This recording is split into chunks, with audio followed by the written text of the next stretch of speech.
So the question that I've been kicking off with is, what's your involvement with Brains Together for a Cure? Yeah, so Brains Together for a Cure, we've had a couple of projects over the year funded by them, and what they tend to be are projects that are just getting started. We have some initial exciting results in the laboratory, usually based upon either a curative approach that we think is important. My background is neuroimmunology, so I'm very excited about ways we can get T cells to enter the brain and become mobilized to kill cancers in the brain. And so projects that BTFC has funded in the past were small grassroots projects that were just getting started. They did not yet have the momentum you need to apply for federal dollars for, or for even foundations for, because you just are getting started. And I think what BTFC has been able to do is you are able to write them a grant proposal, which shows them the initial excitement of a particular project that's just getting started. They provide the funding for myself and quite often a junior investigator in my laboratory who is working on the project, which allows them to get things started and move things forward initially. And that can reach to a point where then that person in the laboratory's project is moving, and I have enough data and establishing the project. Maybe it's now been presented at scientific meetings. Maybe now it's being written into a paper. And at that point, you can start to move that project forward to a larger grant that would maybe go to NIH for funding federally or to a foundation. And so I know that Brains Together for a Cure has been important for multiple projects in our neuro-oncology program here at Mayo Clinic. But for our program specifically, they've been very good at allowing us to push forward some of the science that was, one project was related to using different forms of immunotherapy to try to promote anti-cancer immunity.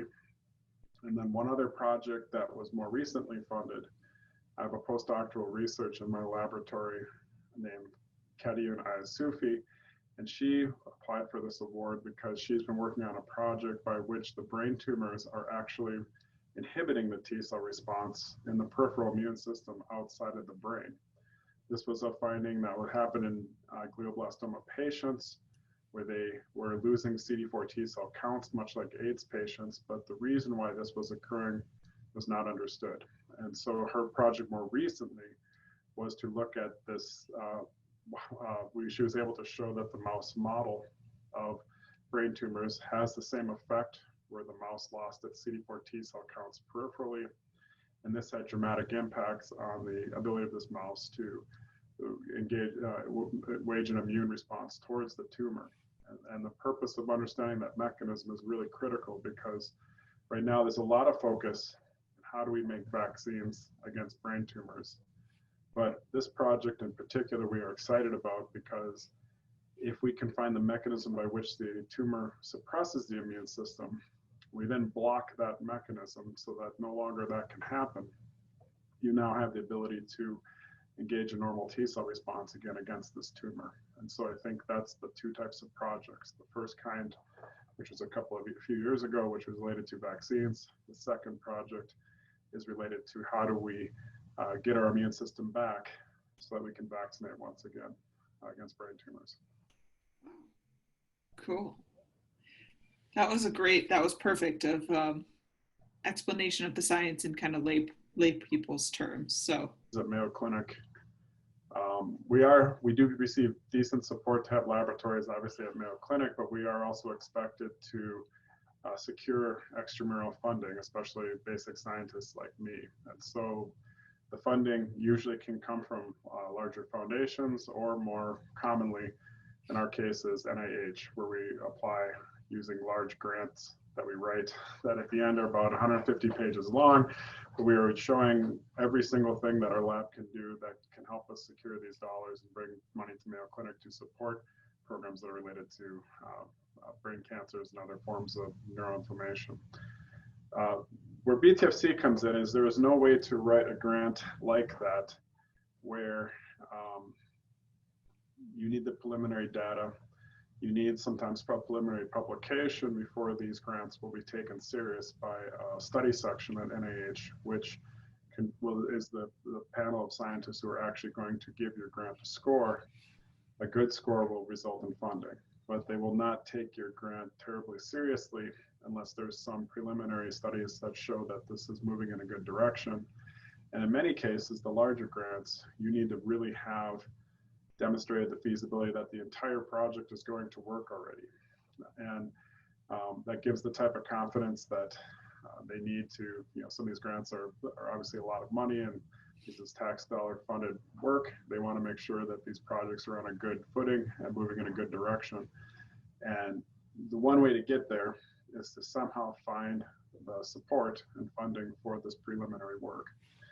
And that's what our lab has been doing, is we've been fortunate enough to be funded twice by BTFC. And most recent one has become the topic of some newer projects that are being submitted now as grants.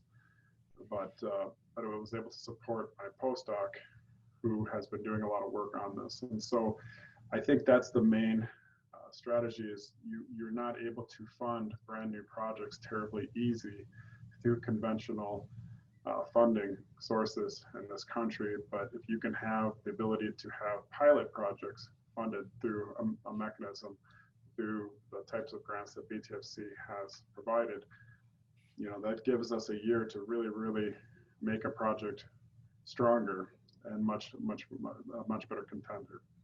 And that's especially important for young scientists in the lab. So we have 2 people in the laboratory working on GBM related work, and there's some ways to provide them some money, but it's not so easy sometimes. Whereas if they are funded through BTFC, they now have the ability to set up an entire experimental design, make a very strong approach and attempt at getting to the bottom of this work and getting these projects moving in a good direction. Wonderful. That was perfect. Leading question is, hope and community are themes that are coming up again and again. And hope doesn't necessarily look like surviving, but hope has many different faces for people in the Brains Together community. Sure. And there's a sentiment of like, the research that is being done is providing hope, and it's hope that's ongoing and that's powerful. Like this idea that it has to start somewhere. Right. And so I don't know if you have any kind of sound bites or experience like with the research boots on the ground, like what is your hope for the future of brain tumors and brain tumor research? Well, my hope for brain tumor research really comes from our redefining of how the immune system and the brain works, okay? And I think while multiple sclerosis was where I was trained initially, it was believed that that was one of the only diseases where the immune system was involved with the brain. And the brain itself didn't like to have the immune system enter it and was immune privileged, was what it was called, okay? And this was something that people thought about up until past the years 2000s, up to when I came to Mayo Clinic in 2010. I still think to a certain degree, people thought of the brain as being an immune privileged place, and that any immune cells entering the brain would be inherently bad for the brain. Now, I believe that's been shattered. I think in the last 10 years, people truly do believe now that you have beneficial immune responses entering your brain all the time.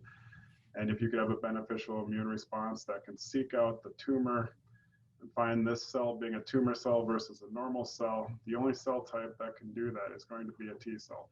Okay, you can't scalpel that, you can't irradiate that, you cannot, fully remove those things through conventional means.